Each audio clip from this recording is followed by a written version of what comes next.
Я працюю з рослинами, бо вони мовчать. Вони реально мовчать. Коли я бачу, коли діти бігають і вони кричать «Бджілка! Бджілка!», я дивлюсь така, коротше, прекрасно. Це має приносити кошти як-не-як, бо це важка робота. Це дуже важка робота, це труд. Не красти в них ідеї, не красти. Побачити і зробити ще краще. Ото тоді до вас реально будуть їхати люди. Привіт, я Іванка, і я розповідаю історії людей, які зробили свідомий вибір жити ближче до природи. Сьогодні я в гостях у Мирослави, Олександра і Яри, і вони, знаєте, переїхали в село до того, як це стало мейнстрімом. Сашку, на жаль, не вийшло бути присутнім на зйомці, але Мирослава чудово впоралася за двох. Сьогодні в великій мірі ми будемо говорити про життя в селі як бізнес і що тут можна побудувати. Ми на Київщині, тобто це доволі близько до Києва з доїздом. Мені сьогодні годину зайняло, але загалом це важливий аспект при виборі місця, якщо хочеться робити бізнес в селі, аби до вас приїжджали люди. Багато хто чув про це місце як лавандове поле, але насправді тут цілий екопарк, є кав'ярня, є зони, де можна погуляти, пофотографуватися, є самозбір полуниці, ожини та лохини. І обов'язково сходимо на рум-тур. Давайте вже дивитися, бо я вже не можу тут в траві сидіти, бо мені мурахи повзають.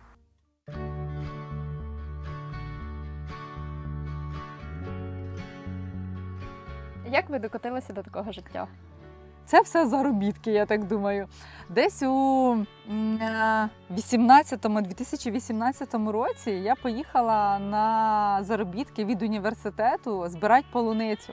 І я там вперше побачила самозбір, сам процес, як воно це все відбувається, як там навіть діти збирають в дощ, чому вони взагалі збирають. І ми навіть з цими дітьми там спілкувалися.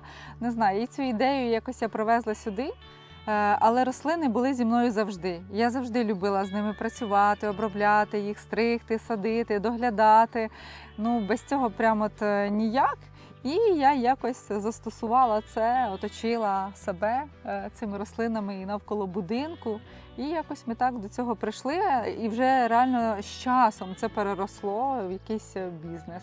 А взагалі історія, як ви опинилися в селі? Тобто, я сьогодні думала, що було раніше, курка чи яйце? Спочатку заробляти, потім в село? Чи спочатку ви опинилися в селі, а потім думали, як тут заробляти? Насправді так, опинилися в селі, а вже потім, бо після університету я просто працювала в Києві, була і садівником, і флористом. Олександр жив в селі, але все рівно його робота була по всій області і в найближчих областях. Це видалення дерев, в принципі, що він і зараз займається. Але це вже якось, коли ми створили сім'ю, вийшла я заміж, ми вже почали думати, де ми будемо жити. І от Сашко привіз в поле, будемо жити тут. З самого початку взагалі недалеко живуть батьки Сашка. І коли я приїжджала сюди, Сашко такий, ідемо, покажу, де ми будемо жити. Я така, все. Я просто знаю, батьки мої будувалися, я знаю, як це. І така думаю, це який жах. Коротше, оце все просто поле, отака трава, і він отут. Я така стою, така, добре, думаю, це все, говорю, балачки, це все балачки, тут і тут. А тоді, не знаю, через скільки там місяців в нас є ще мотоцикл, Сашко з коляскою МТ, накатав дорогу, все, тут дорога, ось наша ділянка, кілочки ставлю. І я така, це вже все, це вже точно початок. Це хата, з вулиці вона не здається скандинавською, бо насправді складно якісь там були матеріали підібрати в той час, коли ми починали будувати. Ми вже не знаю скільки, років 10, певно, тому. Заходимо. Погнали. Така невеличка прихожа, можна сказати. Просто, щоб не думали, що взагалі такий будиночок маленький і все так компактно, бо це насправді будинок для гостей. Бо в нас є основний фундамент посеред ділянки під хату. Прихожка вона невелика, є просто шафа, таке зручне місце, щоб поставити візочок дитячий. Все з дуба, все дерев'яне. Ми навіть фарбували якимись такими спеціальними лаками, коротше, якісь екологічні, я не знаю насправді, чи воно так, але все з дерева.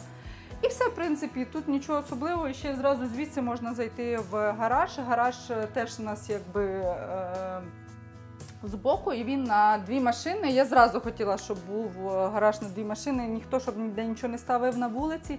А так от влізли, вийшли і піднялися з тепла на вулицю. Але все рівно на даний момент, поки машини стоять на вулиці, бо ще до цього не дійшли. А ви самі будували?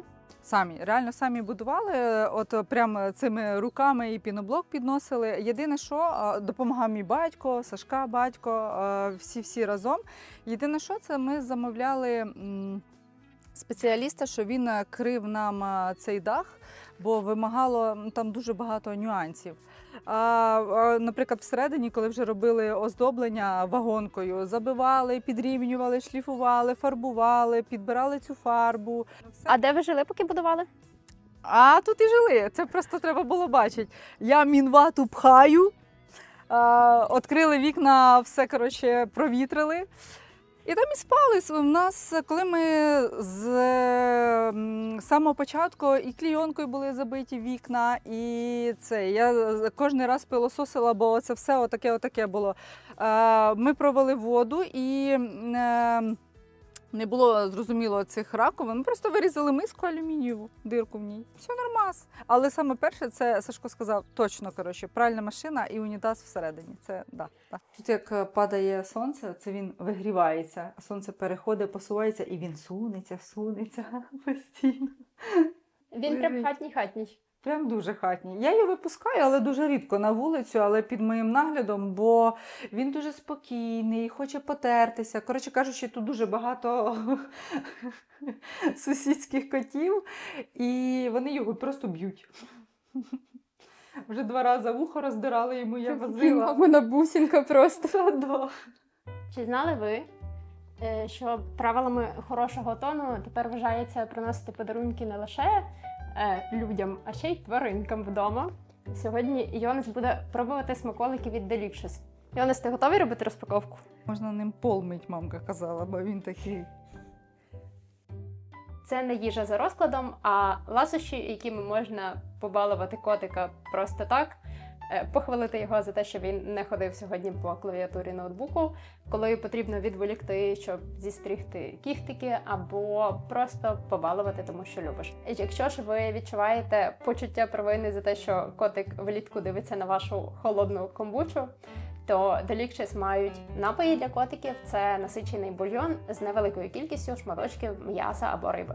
О, Так. Йосик, ти вже насобачив. О, диви, смачнісімо. Іди. А ще супчики зі шматочками м'яса та риби та вологий корм, який можна давати або як основний прийом їжі, або як ласощі.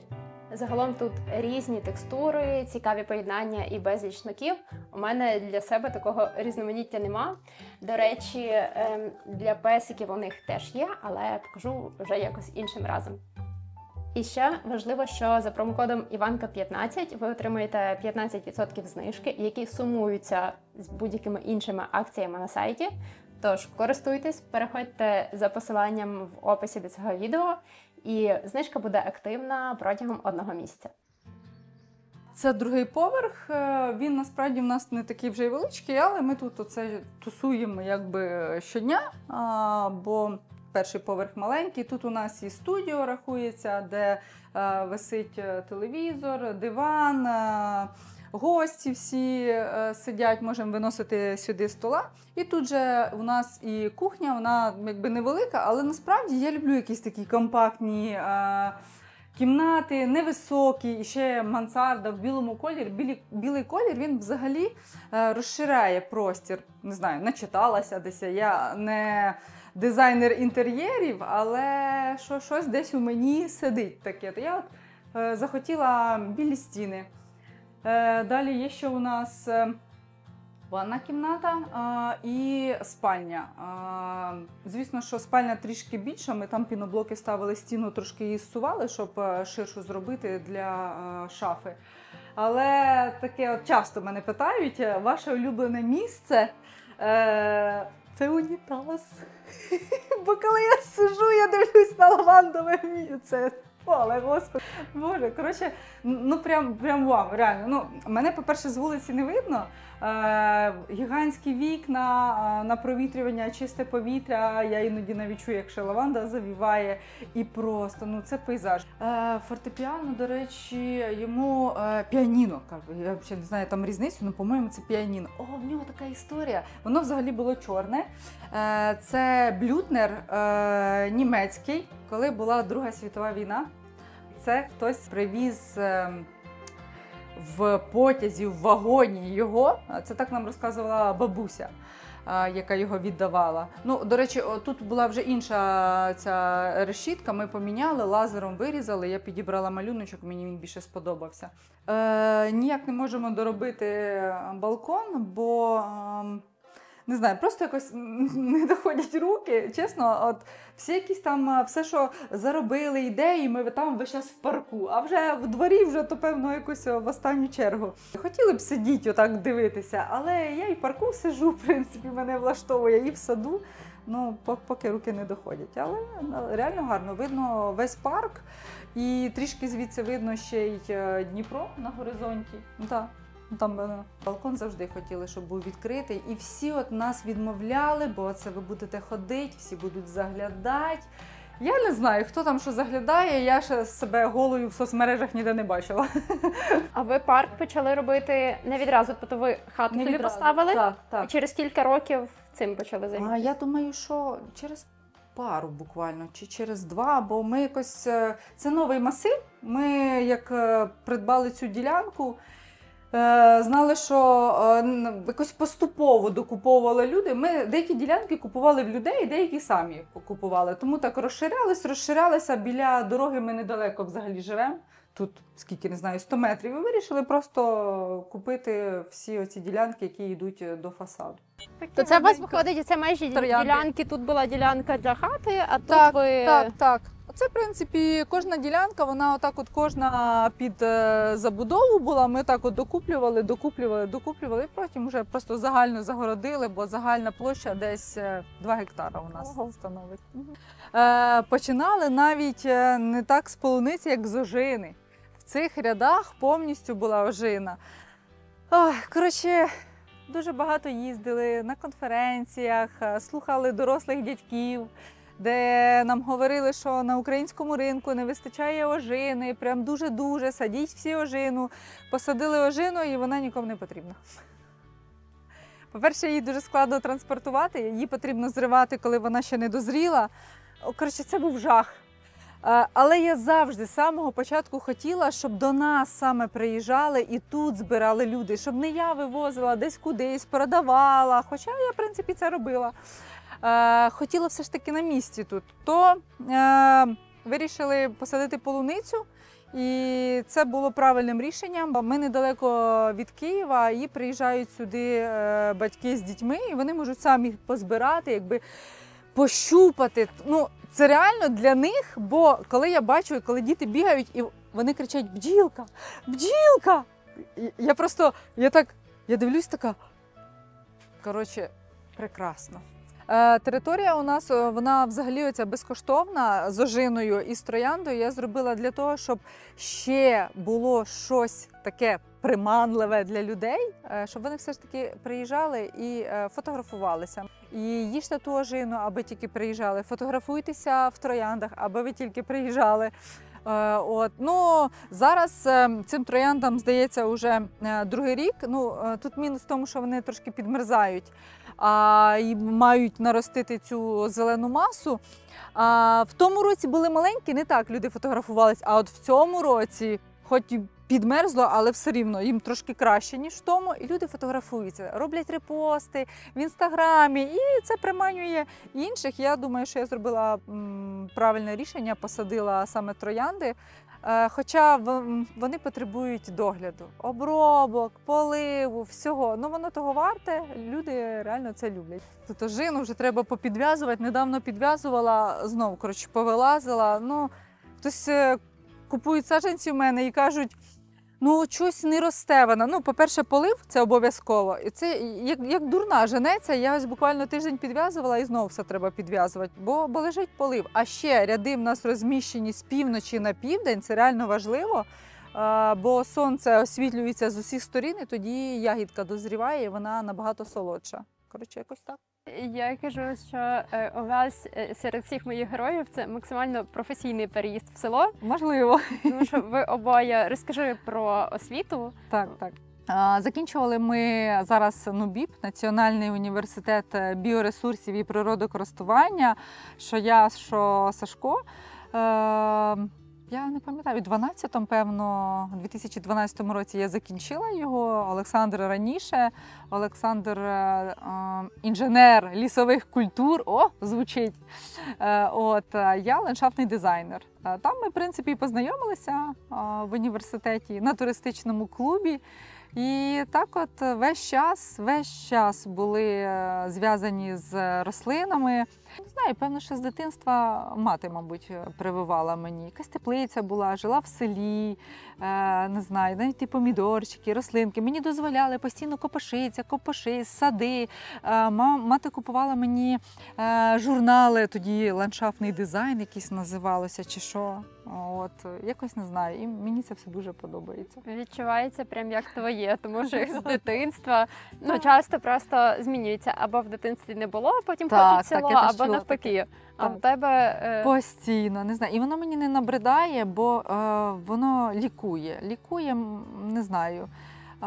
Бачу я результат, посадила, бачу, як воно виросло, що помирає, як його лікувати. Не знаю, це прям дуже заспокоює мене, дуже. Так. Це мій улюблений вид клумби. От те, що тут відбувається. Хащі.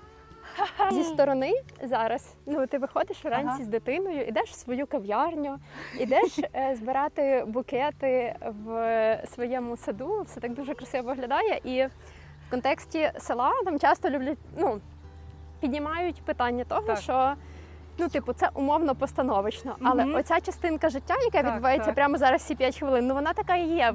Я так, в принципі, роблю завжди. Я люблю різати квіти, ставити їх на вході. Потім, якщо хтось там десь приїжджає, вирізати букет. І насправді не все так кльово, може в кадр попадеться красота, а збоку там гори бур'яну в мене, ще руки не дійшли, не підв'язала ті троянди, після вітру вони розпалися. Є тут багато нюансів таких. Якщо подивитися, походити по всій території, то воно видно, в принципі, що там щось не так, там щось не так. Але, в принципі, я це створювала, щоб виходить, нарізувати букетик, але щоб воно виросло, треба реально багато праці вкласти, щоб було гарненько. Що аж 12 сортів винограду. Ми коли їх, до речі, купляли, продавець каже: "У вас що так родичів?" каже, "багато". Це, я говорю, насправді не дуже й багато, але це все нам. Він такий: "Ви все поїсте". Я говорю: "Ви хочете нам продати чи не хочете продати?" На гінго можу показати, який був нозград і які ці шрами на корі. Все шрами. Заживає дуже довго. Це град побив? Так, він реально був такий гігантський і з такими колючками замершими. Повністю все. І оце аж шкода мені. Все, до речі, церцис виростила із насіння, я прямо аж пишаюся ним. Така, це він. Його фішка в тому, що він весною цвіте таким розовим і кауліфлорі. Я можу помилятися. Це таке явище, коли цвіт повністю по стовбуру, не тільки по гілках, а геть аж по стовбуру обліплює. І так густо. І він реально такий кльовий. Ще нічого не цвіте, воно вже цвіте. Оце, до речі, яблуня. Колись теж на своєму ютубі показувала, 100 років назад. Це колоновидні. Вони, в принципі, можуть і рівно рости, але я їх просто розмістила на шпалері. Так будь-хто може робити. Тут головне правильну стрижку робити, не обрізати саму верхівку, а тільки бокові на 2-3 бруньки. І, в принципі, буде гарненько. І воно, до речі, плодоносить, це яблуня. Йошта, яку я теж стрижу як живу огорожу, але цього року один раз тільки стригла, руки вже не доходять, щоб її підрівняти. Це, до речі, йошта гібрид агрусу і смородини. Якщо я десь знайду, зараз достану, дощ прийшов, отакі гігантські ягідки. такі вони ароматні. Я рекомендую садити, прям не замість смородини, але щоб була і смородина, і йошта обов'язково. Вона дуже ароматна, мені подобається. Якщо хтось каже, що вона кисла, то це виключно тому, що або загущеність, або мало сонця, але дуже корисна ягода. Цю, до речі, теж грушу ще треба дообрізати. Ну, я обрізаю її кожної весни. Вона такої форми трішки мені нагадує, як герб. Це теж якби топіарна форма. Я сама прищеплювала, це груша бера. І обрізувати все просто на 2-3 бруньки. Ну, виглядає охайніше весною, або це я проведу цю чеканку або десь за місяць, або вже десь осінню.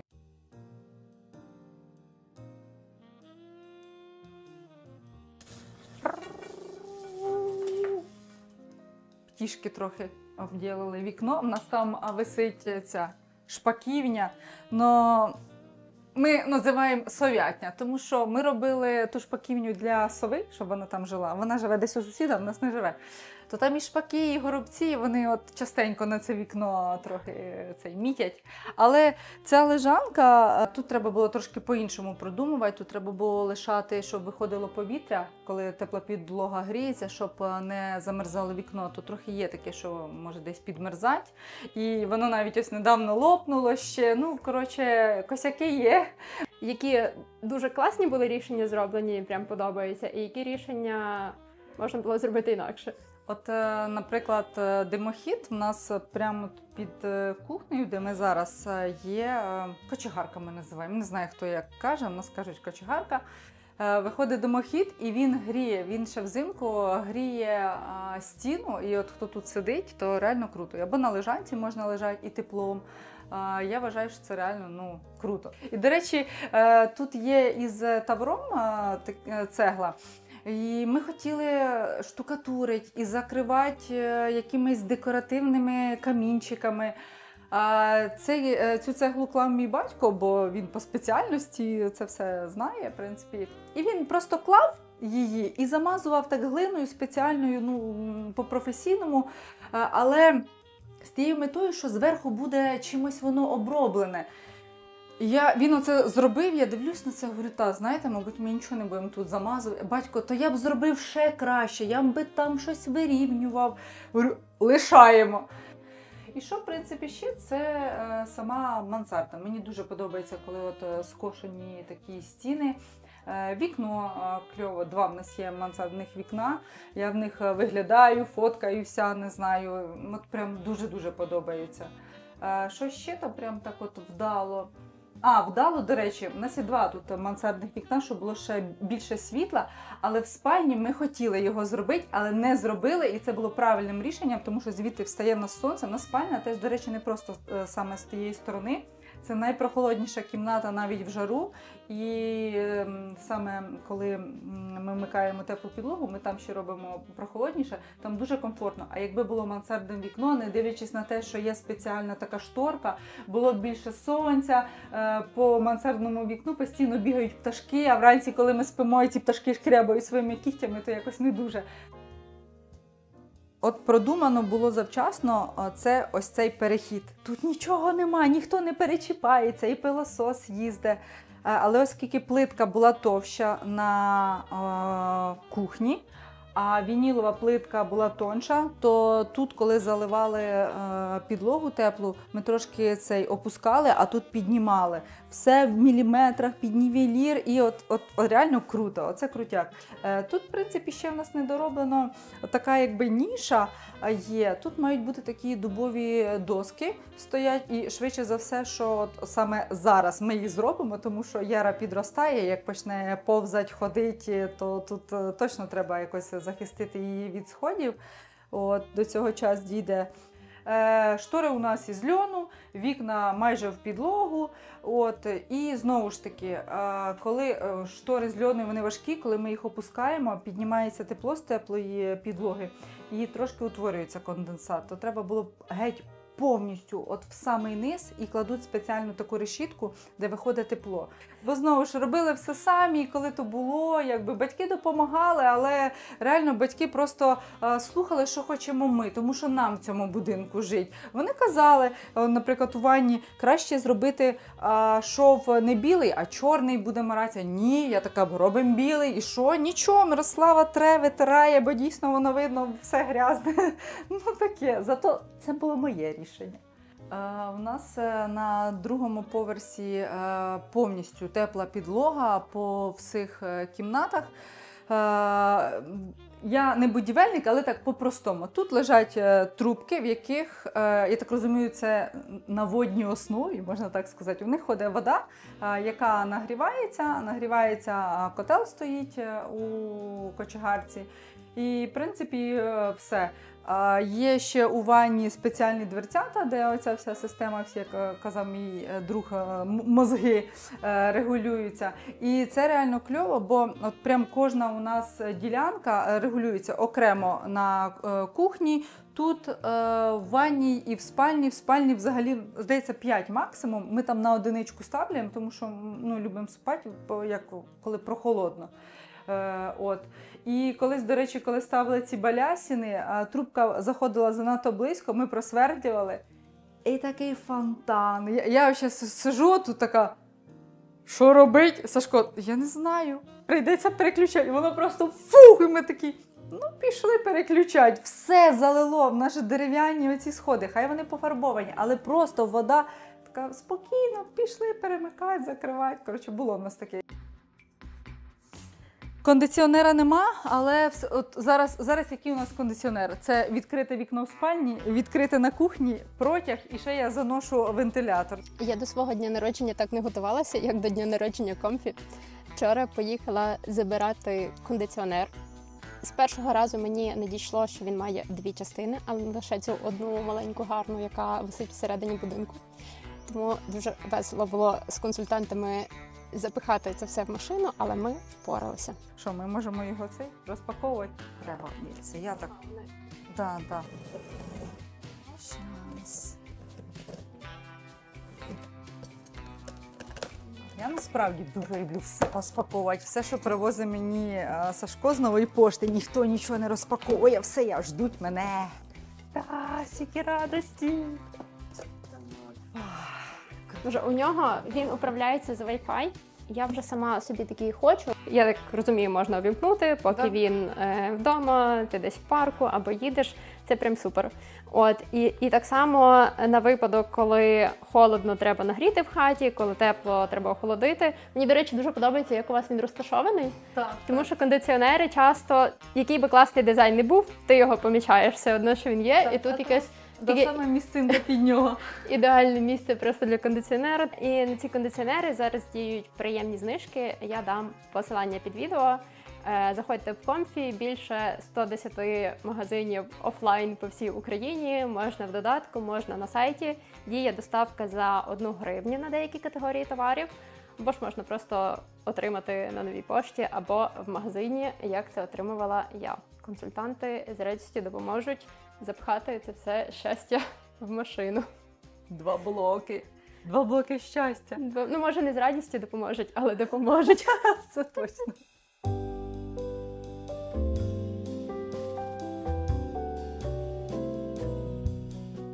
Про бізнес, тому що переїзд в село, коли хочеться приїхати, дуже важливе питання – це де брати гроші. Добре, коли є віддалена робота, яка приносить гарний дохід, або хоча б якась віддалена робота. Але багатьом потрібно задумуватись, як на місці заробляти кошти.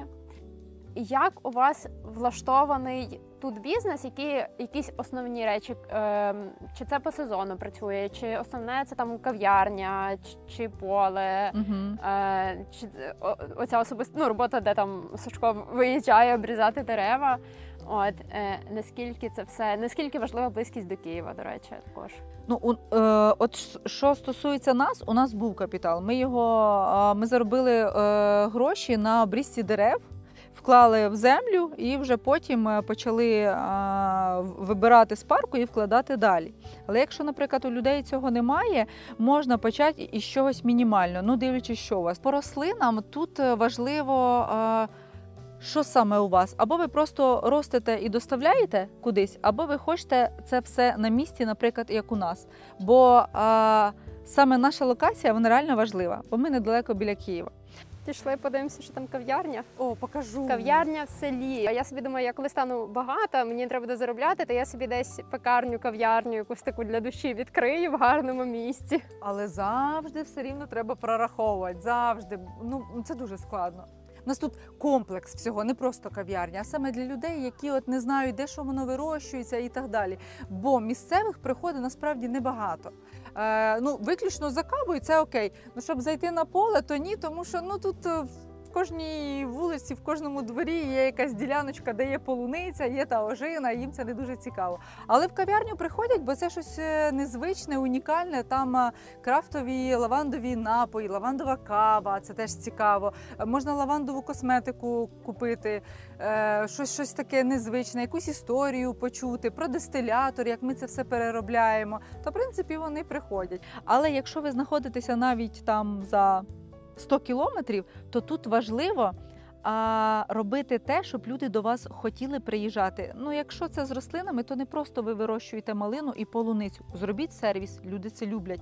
Душ хоча б, туалет, щоб має бути. Ну, це реально люди люблять. Хороша упаковка. А якщо, звісно, приїжджають упаковка, я в прямому сенсі, коробка, де збирати, щоб це не був якийсь пластик, а щось таке цікаве, як у нас, бо це реально працює. Якщо вже ваша аудиторія діти, то зробіть, щоб не просто діти позбирали полуницю, їм нудно, їм треба десь кудись ще щось, батут, ще щось придумайте, якісь розваги. Оце реально важливо. Ну і має бути сервіс, працівників реально потрібно вчити. Це залежить від керівника. Тому що якщо ви шукаєте людей в селі, з цим складно. Розказуйте працівникам, що музику не можна слухати, ніхто не носить наушники. Коли там затикнув, я нікого не бачу, не знаю. Ходять гості, потрібно вітатися. Тобто обов'язково потрібно створити сервіс, це в першу чергу, бо без цього ніяк. От коли це ми вперше посадили в 2017 році поле, і ми все самі обробляли. Виключно вдвох, там батьки допомагали ще. А коли це десь років 3 тому, коли ми збудували кав'ярню, то вже наняли барист, адміністратора.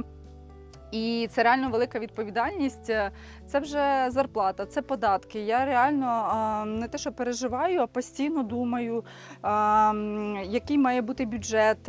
У нас ніколи не було затримок із заробітною платою. І це реально велика відповідальність. Не можу сказати, що було прям, може, так і простіше, але це дуже велика відповідальність. До цього треба реально прийти. Бо в нас, я скажу, було інше життя, коли ми були вдвох, а тепер, коли в нас реально велика така компана, як каже Сашок, то це рівень відповідальності. А тут ж реально було поле, от просто нічого не було, а потім вже почали роздавати під забудову. Люди, які сусіди навпроти, вони просто зносили в цю посадку сміття. Тут були гори сміття, там можна зняти, де клен стоїть. У нього просто нижнє гілля, воно все спалене, бо люди просто приносили сміття, запалювали, і байдуже було на того клена, воно так все горіло. Ми вивозили, я не знаю, машин 2 сміття, окремо вивозили і сортували такими грабельками, наймали людей. Вони сміття на одну кучу робили, ґрунт на іншу, щоб не викорчовувати все прямо із землі. І оскільки ми ще, коли це в 2017-му були такі молоді, ніхто реально не сприймав нас серйозно. Ви нічого не розумієте, та позагоражували, та туди-сюди, кричали, обзивали нас і так далі. Я думаю, це їх так зачіпає, що люди хоч щось роблять, а вони нічого не роблять. Ну, я думаю, що це тільки так. Ця будівля, взагалі, ми її будували теж своїми руками. І саме такої форми ми її не проєктували. А чому так? Саме нахил цієї тераси, бо ми підбирали під той матеріал, який ми могли достати.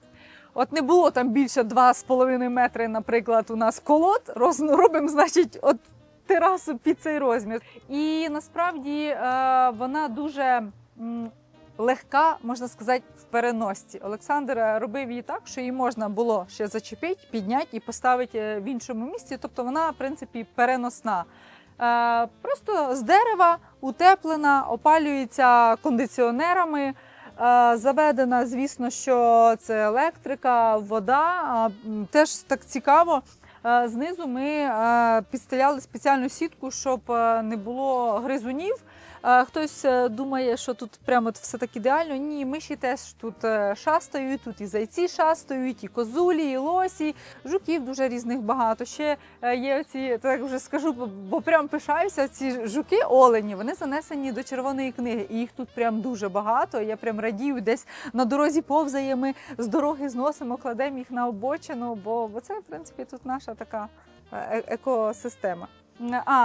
До речі, кав'ярня, вона нічим не просочена і не пофарбована. На горі дуже жарко, це теж не просто так. Там у нас сушка лаванди. Теж ми робили, щоб десь можна було сушити лаванду. Там, звісно, є ще одне вікно і двері, щоб був протяг, щоб швидше висушувалося. Ну, в принципі, отак. А це прям перецвівший вже кущ? Так, оце вже відцвітає. А це типу такий, так. все, я... Це стресує, йому погано з весни, До не знаю. побачення. Так, уже все, відцвів. А цьому якраз добре. Так, у цьому шикарно. Тут підмерз, де-не-де, от цвітіння. Но от таке от поле це цього року. Всі інші ще більш-менш роки були, а цього дуже погано. Лавандове поле ви починали виключно як бізнес? Виключно. Так. Все правильно, бо хтось каже, щоб за вікном був гарний пейзаж. Ні, гарний пейзаж, тут майже гектар. Я вважаю, це якось негарно по відношенню до себе. Це має приносити кошти як-не-як, бо це важка робота. Це дуже важка робота, це труд.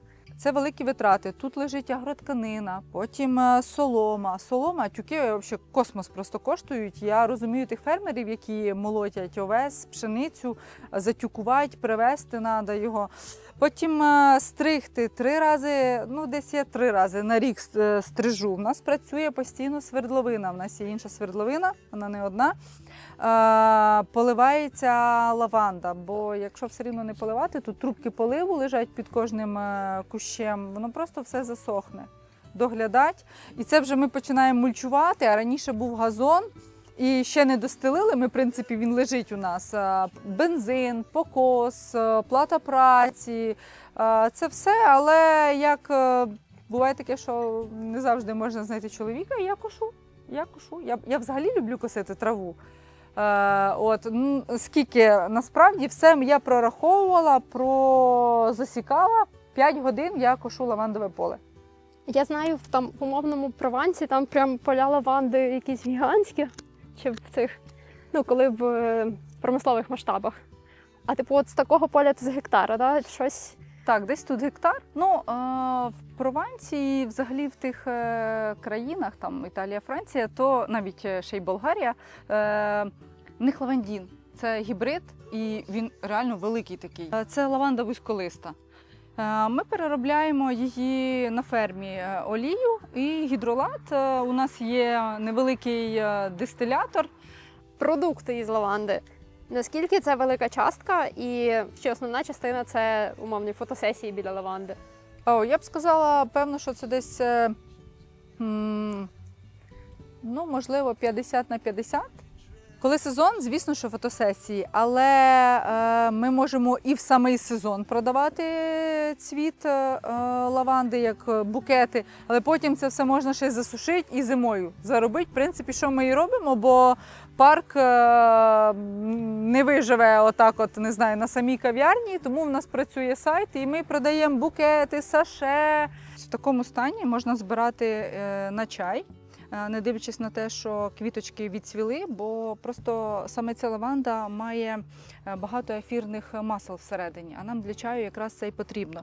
А вже пізніше, коли відцвітає і вона така має бурий колір, тоді можна вже і на саше збирати. Взагалі-то це було, можна сказати, вигідно в перші 3 десь роки. А зараз дуже багато лавандових полів. Люди вже обирають, куди б їм поїхати, де дешевший квиток, ну і, звісно, ще напрямок. І скажу так, як є, все, що ми закумулюємо за літо, ми живемо за це взимку, бо взимку є й мінусові місяці, не секрет. Я про тебе знаю дуже давно, певно, з якогось 18-го року. Мені здається, я ще в універі вчилася, була на тебе відписана, будиночки, і це все мені було цікаво давно. І тоді ви ще полуницю привозили в Київ, продавали. Я така, ого, вони мульчують. Тоді це не було ще настільки розвинене і популярне. Можливо, це зараз дуже популярне в моїй бульбашці. Розкажи, яку роль відіграє блог в житті вашому бізнесі? Я думаю, що не просто величезну роль, тому що завдяки блогу я можу розповідати про це все, рекламувати, розповідати про свій парк, бо, не знаю, може 90% людей – це реально мої підписники. Навіть якщо вони не зможуть приїхати в мій парк, вони можуть купити косметику, якісь саджанці.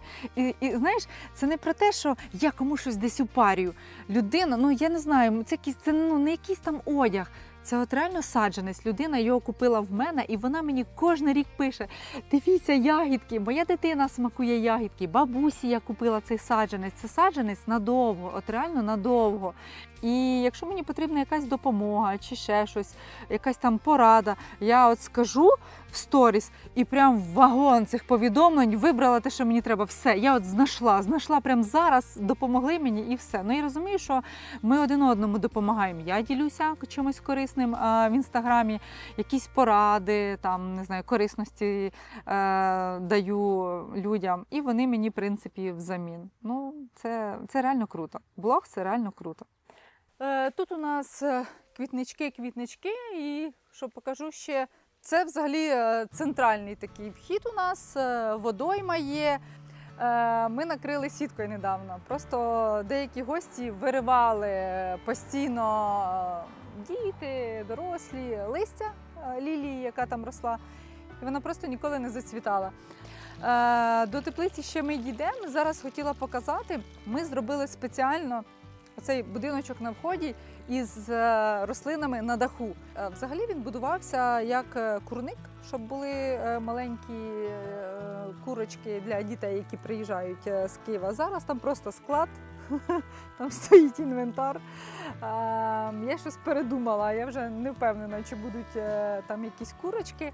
Не знаю, бо треба кудись їх потім десь дівати. Ну не буду ж їх різати.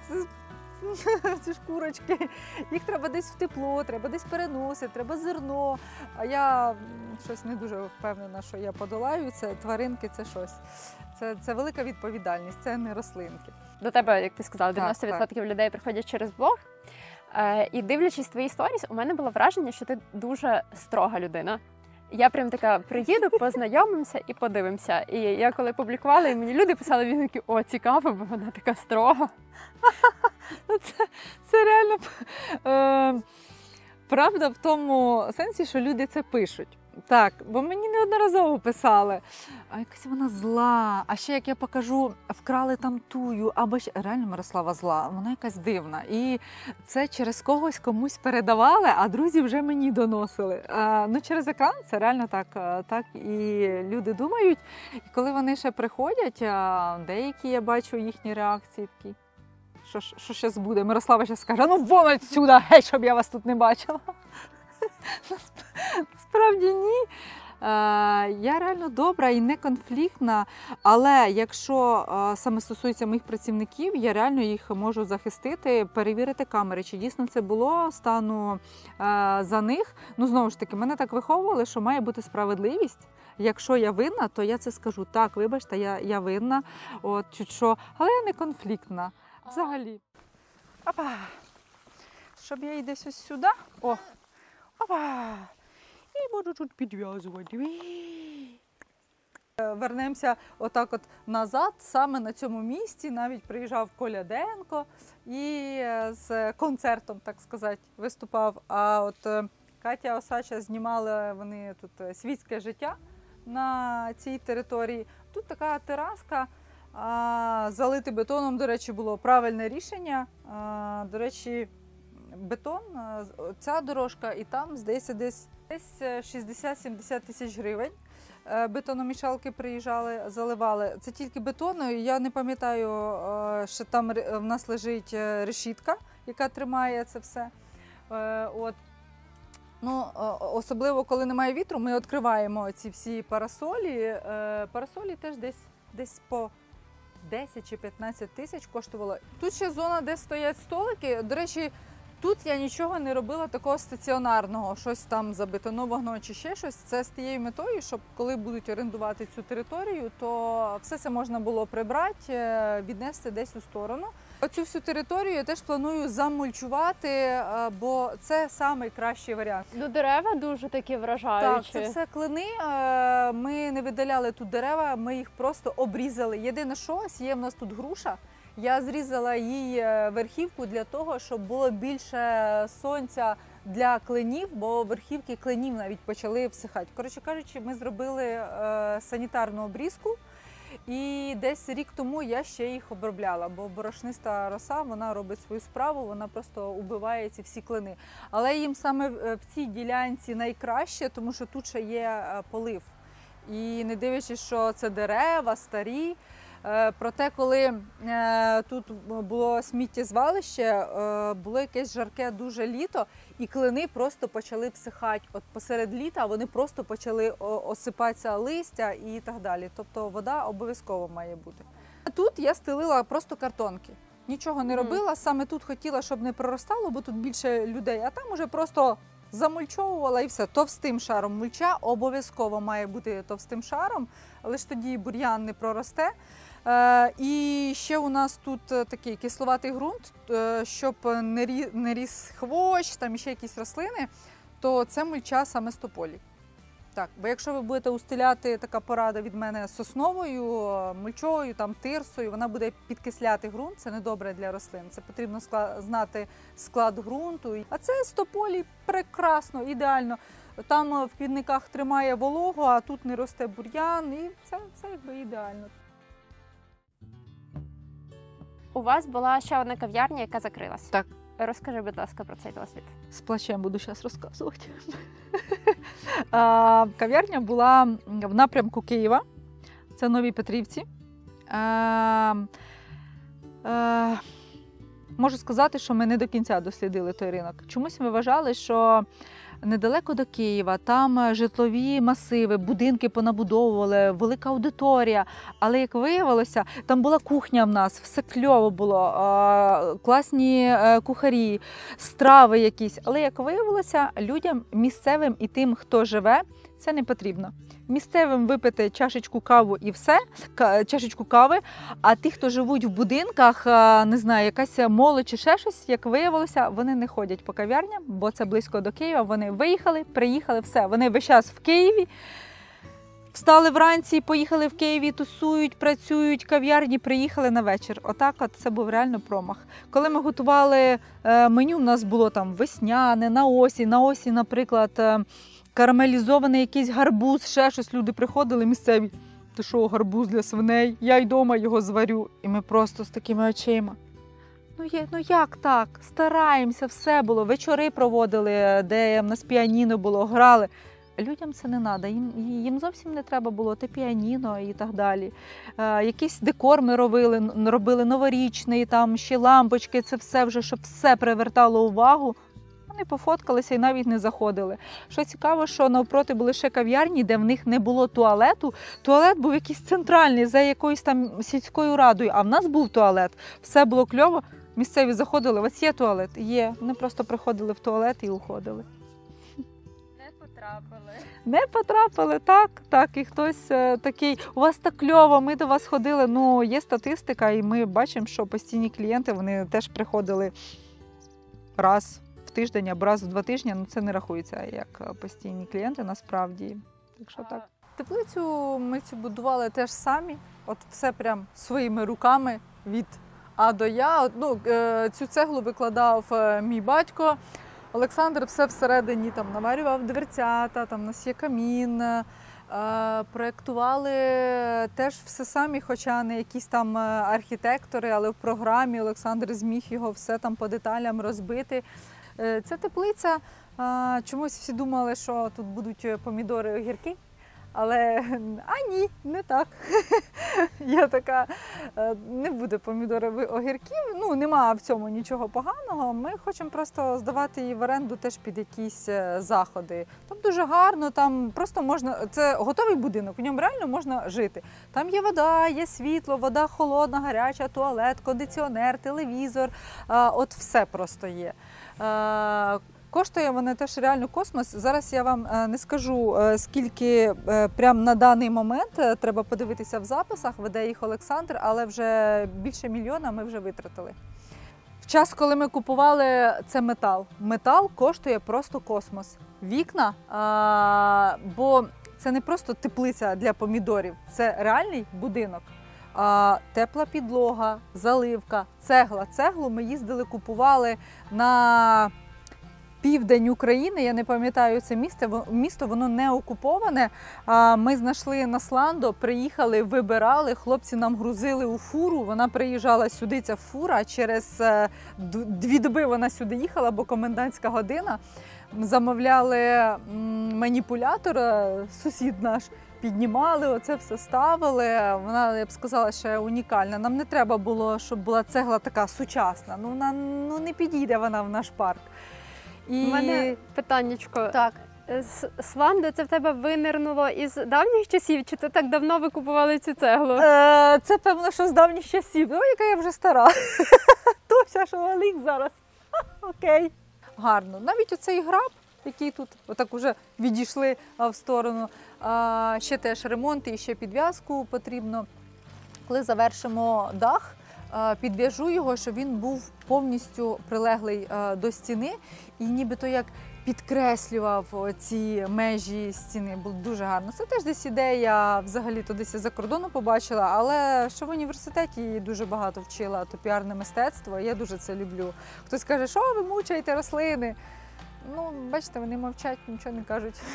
Окей, наприклад, зараз ви почали будувати теплицю, це будиночок теплиці, це великі інвестиції. Чи пропрацьовували ви перед тим, наскільки от конкретно бізнес-план? Чи це було від того, що хочеться прикольну локацію, потім ділитися з людьми, а вже віддача буде? Насправді було дослідження ринку, але я не скажу, що ми прям дослідили і чітко вирішили будувати, бо це буде вигідно. Насправді ми не знаємо, чи буде вигідно, бо найближчі локації від нас знаходяться такі, де теж здають в оренду десь 100 кілометрів. В Києві теж є, але Київ – це не в селі. І ми не знаємо, як воно насправді запрацює, але ще відштовхувалися від того, що до нас приходять гості і вони хочуть окремо. Прямо окреме приміщення, день народження, майстер-класи, там ще щось провести. От було багато запитів, ми оце послухали і вирішили, що ми реально зробимо, збудуємо і будемо здавати її в оренду. Тільки так. Які ще промахи тут були в процесі побудови? Тут в парку? Загалом в процесі побудови бізнесу, напевно. Це складне питання. Прям, щоб якісь промахи. Ще багато війна внесла свої корективи, тому що ми, чесно, не можемо зараз щось думати про якесь майбутнє саме в парку, щось розбудовується. В нас вагон ідей і якихось сучасних, але я навіть про них не кажу, бо їх крадуть ці ідеї. Але у нас зменшилася аудиторія. Чому? Тому що наша аудиторія – жінки і діти, вони виїхали або за кордон, або десь сидять. Сусідські коти. І прям, щоб якісь ще промахи, я думаю, що нам потрібно було закумулювати більше і більше зразу вкласти. Бо це вже наскільки так розтягується, от теплиця тільки недавно, щоб все воно приносило гроші. І той тент, який ми зробили для майстер-класів, і ту теплицю, і кав'ярня, і так далі. На все було поступово. Мені здається, ми говорили вже про це з Олександром, що треба було от зразу, щоб приманювати більше людей. Була спочатку полуниця, потім у нас була лаванда. Бо насправді лавандове поле в нашому випадку не може окремо існувати або просто полуниця. Людям треба щось більше і багато всього. Скучно на полуниці, піду на лаванду. Все, нафотографувався, я хочу полуницю. Не хочу полуницю, піду в ожину.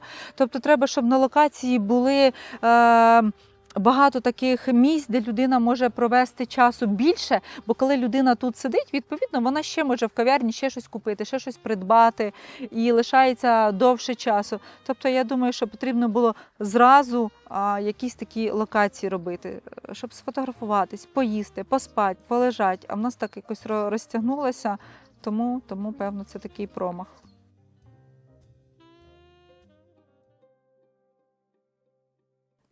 Під час окупації ви вийшли через місяць, так? Ви ще було окуповано, ви вийшли з окупації? Місяць взагалі, здається, була окупація. Ми скільки? 2 тижні, 2 чи 2 з чимось. Да.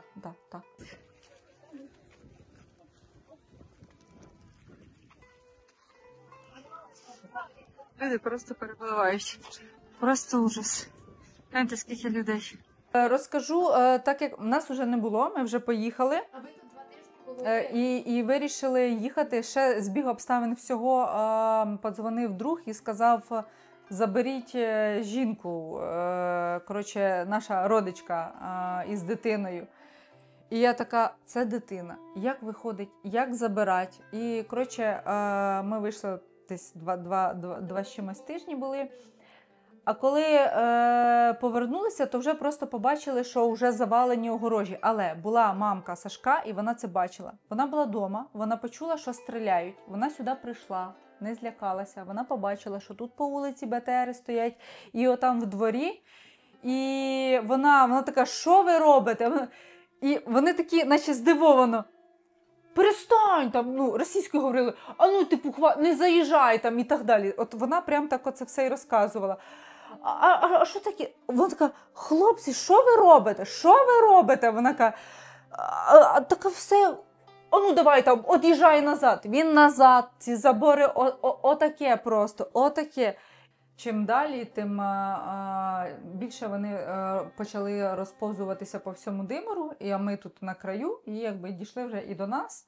А ще, я думаю, що спрацювало за те, що будинок, по-перше, вони вже зайшли, побачили, а як заходили, просто виламали двері і стріляли на першому поверсі. Гарно. По вулиці, по центральній ніде не жили. У нас просто реально гарно, дивани, поспать, все можна, ліжка нормальні і пейзаж. Бо будинок на горі в нас, і їм десь щось треба було наводити, цю маркування якесь дивне було на вікні фломастером. І ще ж і погріб у нас. Бо коли ми приїхали, то в погрібі лежали деякі речі, і матрас ще вони туди стягували, самі ще ховалися. Вони боялися, що хтось із сусідів наведе. Я не виявляю, ти заходиш після того, тут це гидко. Це я не можу навіть описати, наскільки важко. От тільки ми зайшли, двері були виламані, вони були закриті, але вільно. Ти відкриваєш і відчуваєш цей запах. Але мене глибоко в душі сидить, що це мій дім. Хтось, до речі, із знайомих мені казав, да я б то все спалив би там. Не спалив би, тому що це твій дім. Я це все робила всіма руками, ці дошки, фарбувала, купувала столи, все підбирала. І що? Мені все спалить, бо тут жили москалі. Цей запах, це просто не передать. Я коли сюди їхала, я везла, я не знаю, як він там, Доместос чи що, якусь цю хлорку. Бо я знала, що тут. Вони ходили в туалет просто отут на плитці. Всередині. Це просто жесть.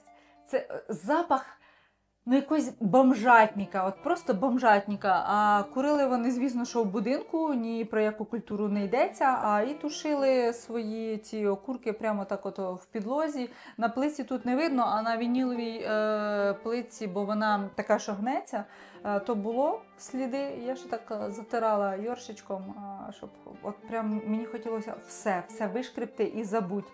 А покрали щось? Чи, в принципі? Не було матраса, не було жодної з посуду, не було нічого, виделки, ножі, Геть все вигребли, одяг Олександра, все, черевики, кросівки, ну от все, футболки. У нас шафа поділена на двоє, це моє ближче до Олександра, в нього нічого не було. Сноуборди, черевики до сноуборда, шурупокрути, всі ці інструменти, частину бензопил ми сховали, частину лишили. Весь мій інструмент садовий, оці кущорізи, нічого не було. Акумулятори, чогось, вони прям все позабирали, саме акумулятори і зарядні. Я не знаю, що вони там виковирювали, що вони там робили. Налобні ці ліхтарики, отаке все дрібне. Бо не лишили жодної валізи, яка в нас, оскільки ми подорожували, то в нас є декілька валіз. Вони прям все туди от пхали. БТР був у дворі, у нас стояв, бо вони навпрошки їздили, вивалили огорожі наші дерев'яні. Дистилятора, до речі, мідного не вкрали, бо ми його просто тоді закопали зразу. В спальню я, певно, десь добрий місяць не могла зайти. По-перше, не було матраса. І якби ми навіть щось і постелили, отак, щось м'якеньке, я там не змогла б спати. Я не знаю, там отаке. Купи, вони наклали ці купи, моїм одягом оце все отак. Це не передать, це просто не передать, але це просто, от реально прямо зараз ще десь у мене там смішинка. Кожен раз я з таким плачом це розказувала, бо це моє. Я вклала душу в оце все, не в той одяг, а в оці речі. Все оце підкуповували, все оберігали, щоб воно, падло, приїхало. Коротше, то поламало мені всі огорожі, із граба наїхало. А в дворі що робилося? Понатаскували якихось речей. Це просто жах. Жах. Яка красота. С-300 лежить, спочиває з миром. Короткий огляд. Ми їдемо двома машинами, ми стерли букви В всі з нашого Сааба. Поміняли колеса, бо вони були всі пробиті. Їдемо Жигулями з прицепом, тому що москалі роздерли Жигулі, і в ньому нема сигнала, тому будемо сигналити Саабом. Отут крупи, оці штуки. Ну, це таке ще відчуття у мене було. Воно з'явилося в окупацію вперше. Я думаю, це оцей інстинкт самозбереження. От там щось, це не описати, там щось таке всередині, в душі в тебе якісь такі, наче якісь потоки, наче щось реально не описати. Ти ходиш в стресі і постійно хочеться пити, болить голова. І якісь жахани, якісь такі рухи. Я думаю, що це реально тіло оберігало якось мене десь, не наражається, ще щось, якось так. А в мене ще тоді в думках, я ще не родила, я не хочу помирати, я не маю вмирати. Коротше, да, було таке. Роботи у нас все ще не початий край, тому ми з Лемберг-волонтерами відкрили збір на дрон Matrix 30T для спецпідрозділу НГУ. Вони захищають нас на гарячих напрямках Донеччини. Потрібно орієнтовно 230 тисяч гривень. Посилання на банку в описі до цього відео. А наскільки велику кількість побутових таких справ зараз ти робиш? Тому що часто це найменша дитина, яка була у мене на відео. Скільки? 2 місяці? Буде 3. Буде 3 місяці. Так. От, і життя змінюється. О, так. Це вже я точно скажу, бо більш зрозуміла, коли народила. Я не скажу, що я прям якась в мене була інша думка. В принципі, я роблю все те саме, тільки просто трошки довше. І куди б я не пішла, то тягаю з собою візок. У мене там в бардачку секатор, рукавиці, можуть бути степлер, памперси, підгузки, що там ще, якісь там серветки, щось для дітей. А так, в принципі, все те саме, але насправді це складно, коли ти працююча мама. Бо, чесно, якби я просто сиділа в декреті з дитиною, це складно, але це не так, коли ти працюєш. Але це рослини, я це люблю. Вони мене заспокоюють, і я не схожу з розуму, дитина, я її бачу. Весело поставила десь під кущом гілки, отак от. Ось воно в мене особливо в саду або тут. Отак от вирухаються і все. Такі природні брязкальця. І нормально. Звісно, що плаче вона. Я вже пристосувалася. І я певно думаю, що і вона вже пристосувалася. Вона бачить ці всі якісь там жучки, оці листочки. це складно, але без цього ніяк, це якби моя робота.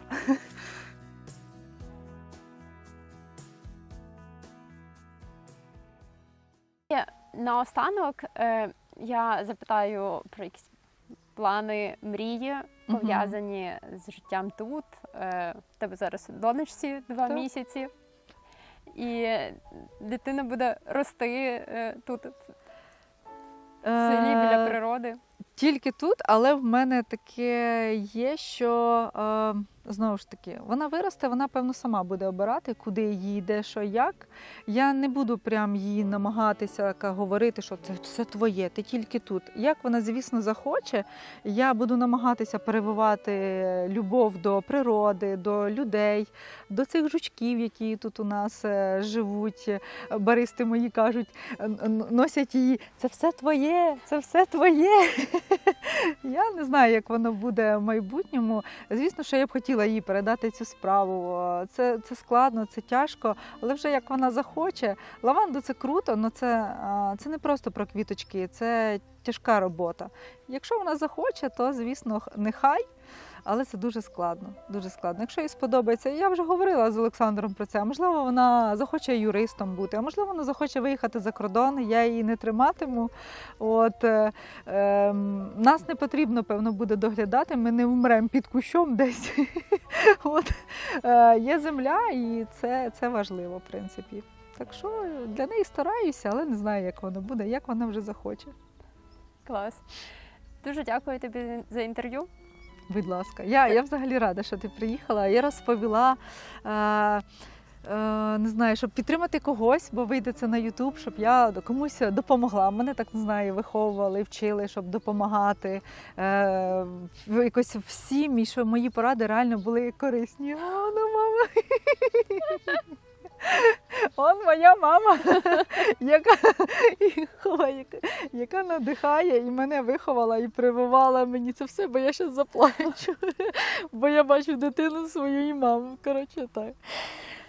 Так, це таке. Доки я чекаю тіні, аби зняти щось на лавандовому полі, розкажу про свою монобазу. Це місце, де можна підтримати цей проєкт фінансово кількома способами. Або просто залишити чайові після перегляду відео, якщо воно сподобалось більше, ніж просто сподобалось. Або підписатися на постійну підтримку проєкту. І з різними тарифами є різні плюшки.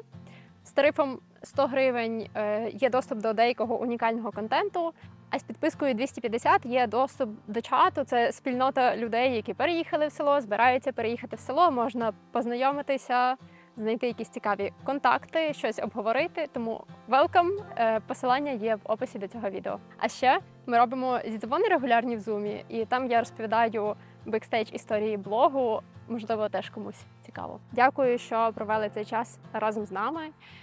В описі до відео буде посилання на блог Мирослави, підписуйтесь, є завжди посилання на мій інстаграм, є форма, де можна запропонувати нових героїв відео.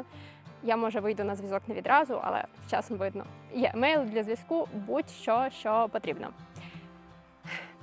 Дякую, що провели цей час разом з нами і до нових зустрічей. Па-па!